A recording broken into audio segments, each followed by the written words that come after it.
everybody. It's Dee from Fire Within Coaching. Thanks for joining us for another episode of What Lights Your Fire.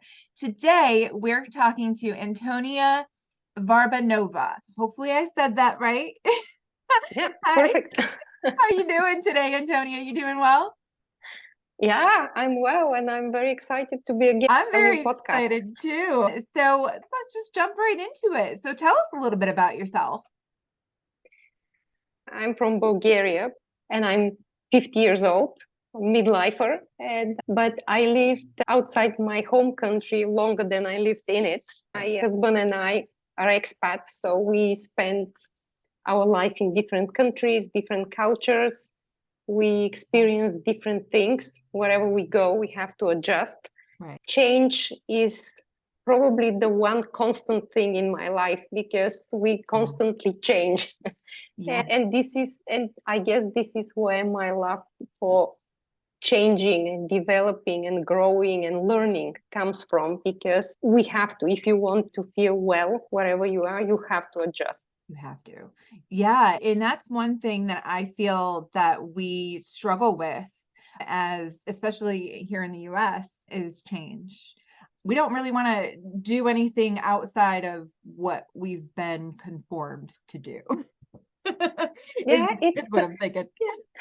yeah, it's normal. It's normal Yeah. because when we want to change, our brain thinks that it's a potential danger. Right. So it tries to stay with the safety, with what is known. And many people change. I think the fear of change is global. It's everywhere. Everybody's Yeah. afraid to change.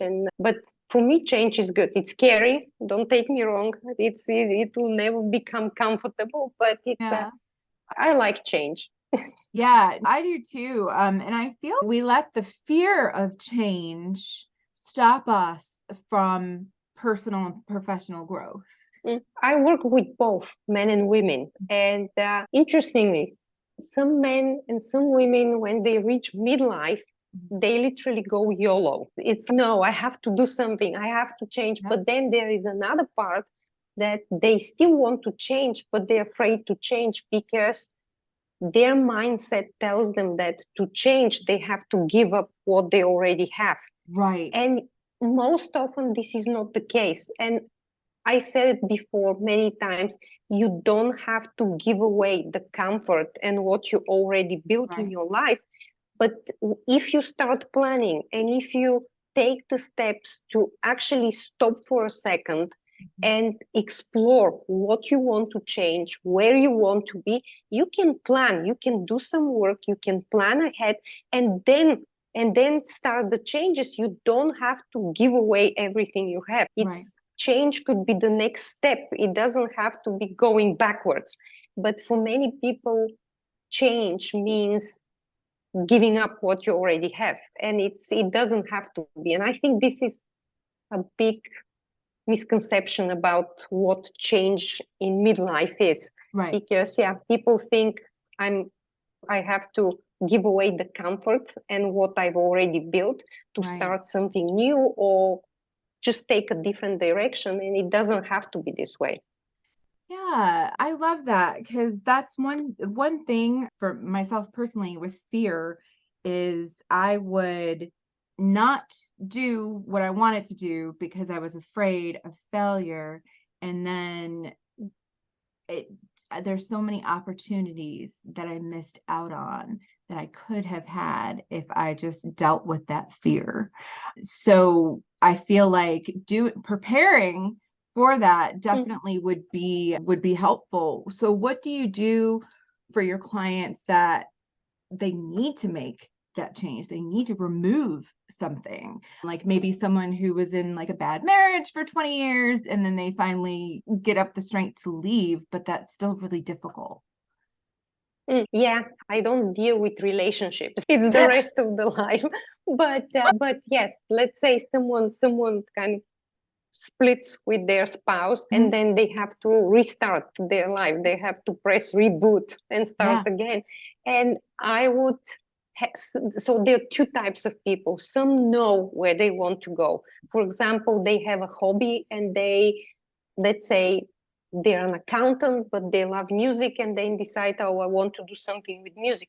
And then there are those who are an accountant, they know they don't want to be an accountant anymore, but they don't know what they want to do next. All they know is they want to change. So for those who know what they want to do, then we start exploring why they want to do it, like the why. Because once, and Simon Sinek says this, once you know your why, the what and how will follow. Yes. And then once they connect to their beliefs and once they connect to the meaning, why it's meaningful to them and what they want to do with this, then we start working on what steps they need to take, what changes they need to implement. And the changes have to be small changes. The Right. moment you decide to take a big step, your brain says, no, that's danger, go back. Yeah. And then you get discouraged. So small steps. And then we start building and deciding where ultimately they want to end up and then adjust. And I support them throughout their journey. I walk with them. And Right. then there is the other part, which they don't want to be where they are now, but they don't know what to do next. So then we have a period of time, maybe sometimes it's a couple of sessions, sometimes it could be longer, where they explore what they like to do, Right. what they're good at doing, what they don't want to do anymore, Right. and what they like an interest. For example, many people started cooking during COVID.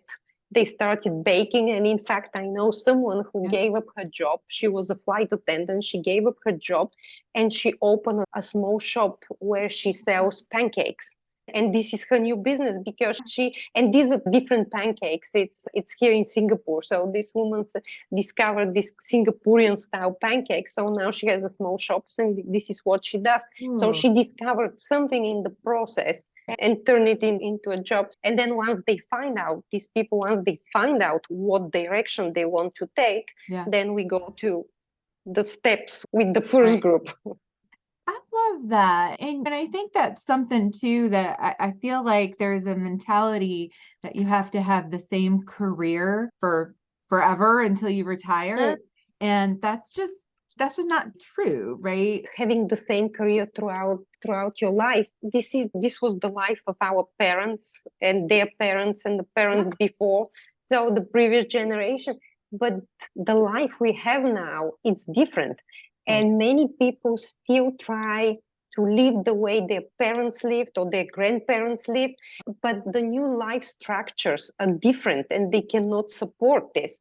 And there are people, maybe there are people who can stay with one career if this is what they love doing. They can go whole life with this career, but most often we have to change because, for example, life coaching 20 years ago, it didn't exist. It existed a bit longer, but it was not a job that people knew about. And talking about IT professionals, this did not exist when we started our careers. So new jobs, new careers come up and Yeah. people adjust. And at the same time, we also gain new skills, new knowledge. So in Right. order to use it, we have to also change and adapt.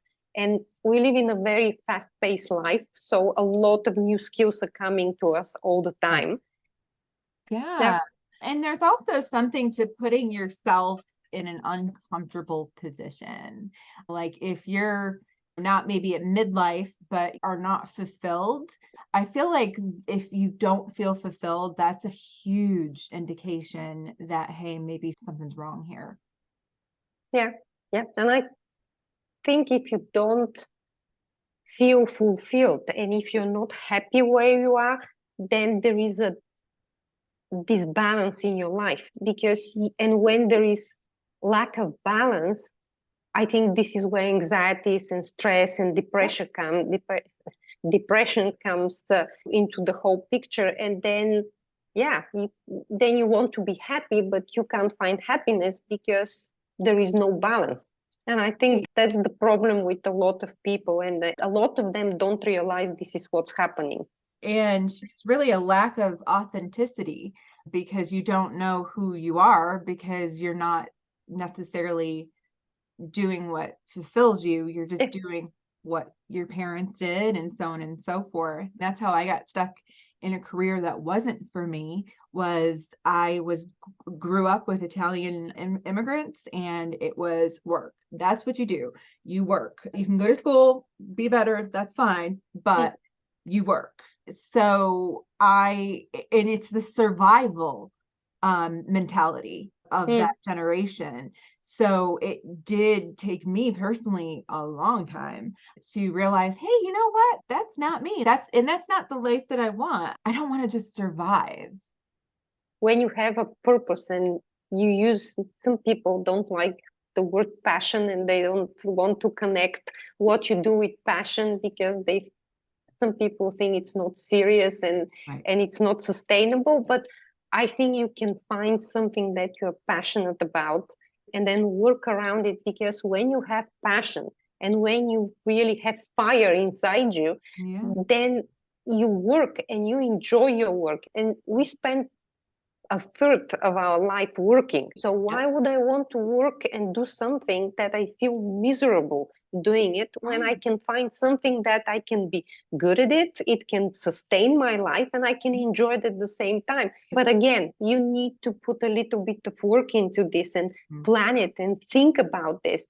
And unfortunately, I think a lot of people, they change jobs and maybe even careers, but they make the decision from the point of scarcity. It's because they think, oh, if I don't take this job, I'll be left without a job, Yep. and I'll just grab whatever's available. And then they grab whatever's available, running away from the previous career, to end up just in the same spot a few Right. months later, realizing I'm still miserable in this new Right. job.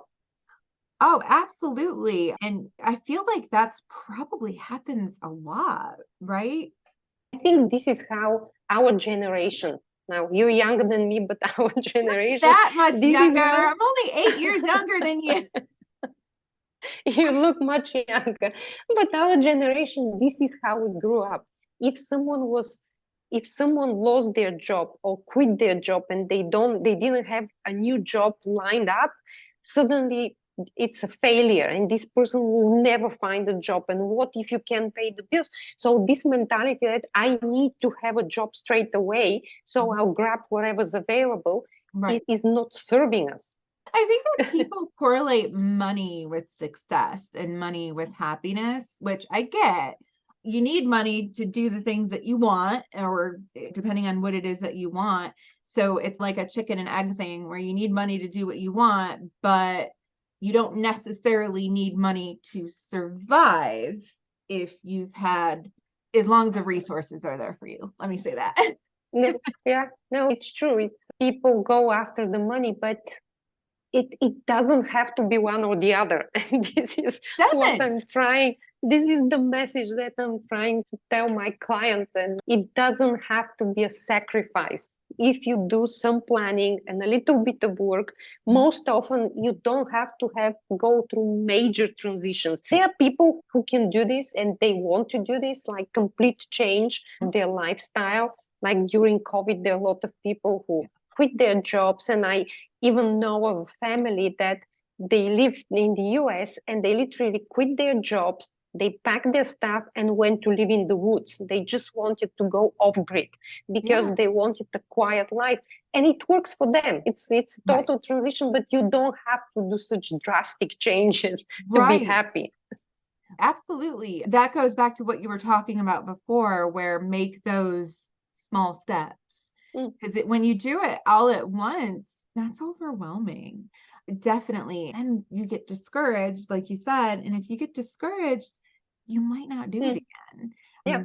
So, really, for me, I'm hearing that it really comes down to self-awareness and knowing yourself. And one of the things that it helped me with discovering my passion for working with human behavior and Mm. helping people change their life for the better came through journaling. I started the journaling at the beginning of COVID, maybe even before then. And the same pattern kept coming up, the same pattern about human behavior, why people behave like this, how can a person improve their life. And Right. then over time, I discovered that wait a minute, there is a pattern here, and I started exploring. So one of the ways to self-awareness and to learn about yourself is through journaling. And everybody who journals says the same, that it changes them Yeah. and it helps you learn about yourself. And because most of us have limited belief systems, Yeah. anytime that you can put that on paper, it releases the anxiety that you may have towards something and really get to know yourself. What I personally found is when I started getting to know myself and who I really was, the mind shift, that's when the mind shift happened. So when the mind shift happened, that's when things started happening. So it really goes down to that you need to know yourself. You need to know what you like, what you don't like, what your strengths are, what your weaknesses are. And sometimes you're not going to, you might look at it and be like, you know what? I really don't like the person that I am right now. I'd rather be XYZ.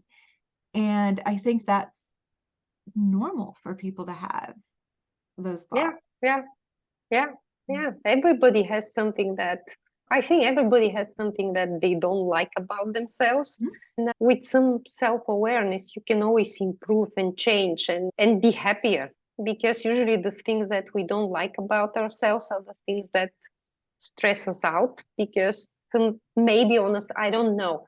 This is just me thinking out loud. It's then you start subconsciously hiding this part, and Mhm. then you are not authentic when you're not aligned with who you like. And like, for example, with me, for years I've been afraid of public speaking. And the last time, so now I'm a Toastmaster, and I go to public speaking and I'm loving it. I'm still work in progress, but I'm We loving all it. are. But for 22 years, so 22 years, I stayed away from public speaking. I stayed away from talking to bigger groups, like more than 4 or 5 people. And then now I'm the silent one in the group. And then I discovered Toastmasters and I said, I have to do something about this because this is limiting me. And I'm not happy because I want to be able to speak to people, but I don't like myself just staying silent and shying away from groups. So I sign up and I address this. And to be honest, I like myself better this way because now I'm not afraid to say what I think. Like Right. 2 years ago, if you invited me to your podcast, I would have said no. Because, like me speaking to someone, Yeah. no. But now I feel comfortable with myself and I'm enjoying it and I Love it. love podcasts. I Yeah, love that. Yeah, I'm really happy that it's not 2 years in the past than it's now. Because 2 years in the past, I wouldn't be hosting a podcast because I wasn't ready. I was still figuring things out. So yeah. yeah, we go to things when we're supposed to. Of course, the Mm, universe will give us signs and everything, but I feel like the universe is going to keep giving you that same lesson until you learn. yeah. And that's why you'll hear a lot of people say, "Oh, I've always wanted to be a painter, but it's not sustainable, or it's not this, or it's not that." But that's where you really should be. And you probably, over the course of 20 years, you might have had opportunities to be painting, but you were too scared because of the Mm, change. yeah, yeah. And then 20 years later, you look back and you start living and you realize that you've been living with a regret because you Yeah. missed the opportunity to do something. And this is something my grandmother passed away in 2021 at the age of 93. And Wow. very often, yeah, she was born ahead of her time. She was a different person and I wish she was born now Right. because she was fire. And she very often we had conversations with her. She was in Bulgaria. I Mhm. was here before then. I was in the US and we were talking online a lot. So one of our last conversations, we talked about regrets. And I asked her if she had regrets. And then she stopped for a second and then she said, no, I don't have any regrets. I love But that. if I have to pin something as a regret, this would be the times when I hesitated to do something that I wanted to do, or I didn't do it because of what people would say. And then she looked at me and said, go live your life and do what you feel is right for you. So one day, when you turn back, when you're at the finish line Yeah. and you turn back, you won't say, oh, I wish I did this or I wish I did that. Go. And then she said, go live your life to the fullest. That is being right to your friends and family. And because people will judge you, people will be disappointed in you, but it's more important that you're happy with yourself. And this was one of the things that was the turning point for me. So 2 years ago. Yeah. And yeah, Wow, that's pretty profound. it Like, is. I wish your grandmother was still here. I'd invite her to my podcast. Yeah. Like, she Oh, she would have loved it. she's No, pretty she was, amazing. yeah. Yeah, she was like just not to distract, but she Yeah. was one of the first women in after the Second World War in Mhm. Bulgaria. She always wanted to be a lawyer, but then she couldn't do law because women were not allowed to go to medical school or law school. And then she was in her last year. She was learning French at university to become a teacher because this was what she could do. And then they open up in a grade of 200 men allowed to study law, they added 8 spots for girls. And she was one of the girls who were accepted. And then she quit the French. She said she never wanted French and she went and did law. And these 8 women, the first 8 women in Bulgaria who studied law, they became Supreme Court judges, they became prosecutors, one of them became a minister, and my grandmother rose to the rank of being the most senior lawyer in charge of all imports and exports in the country. So Wow. nothing would go in and out or out without her signature. And she just went for whatever she wanted to do. She just went for it and said, no, this is what I want and this is what I would do. And she would take any opportunity she had. And so, yeah, she was a very interesting person. And yeah, I wish she was younger so she could be here. I love that. That's a really good example to have because I feel like not everyone was fortunate enough to have a grandmother like that or have anyone like that in their life. Mm, Because my father actually recently passed and I feel like he was like that. Like he was just a happy guy. Like he was good with his mm, life. He was no regrets. Because I even asked him, I was like, any regrets? And he was like, nope. And for me, that's what I want, right? I want to be able to leave this world knowing that I don't have regrets and that I've forgiven myself for things that I've gotten wrong. And I yeah, celebrate myself for things that I've gotten right. yeah, yeah. And very often the things that have gone wrong or not to our plans, they're Yeah. usually the things that we can learn from, Right. or sometimes they even make us stronger. Because sometimes we encounter things and we think, oh, I wish this happened, or I wish I had this. But because we didn't have this, we worked harder to get somewhere else. And Yeah. I don't know if you're familiar with positive intelligence, it's mental fitness. Yep. And they say that everything can be turned into a gift and an opportunity. Yep. And it's up to you whether you learn it or you turn yourself into a victim and say, oh, Right. I wish I had this and I would have been successful if I had this. But you can always turn it into a gift and an opportunity and grow. Right. Yeah. And there's also that sense of self-security as well with that mindset where Mm, before, if you're not doing what you were meant to do, your mindset's negative and unhealthy. And I also feel very strongly that people that have found their gifts and their lights spread that to other people. And that's why we have What Lights Your Fire as our podcast. And mm, what we hope it spreads fire because I want everybody to have that feeling. Your grandmother was amazing. I didn't know her, but she was amazing. And I love her. And I wish she was my grandma. No, that's perfect. I love it. What do you do? So, of course, we talked about it being difficult when you have change.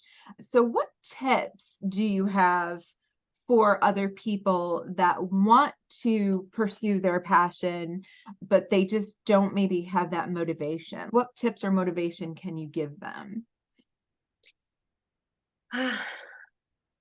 They should, I think everybody should spend, if they want to change anything, even if you're not motivated, at least give yourself a chance, explore, just have a conversation with yourself, what Right. you're not happy with, what you want to change, where you want to be, and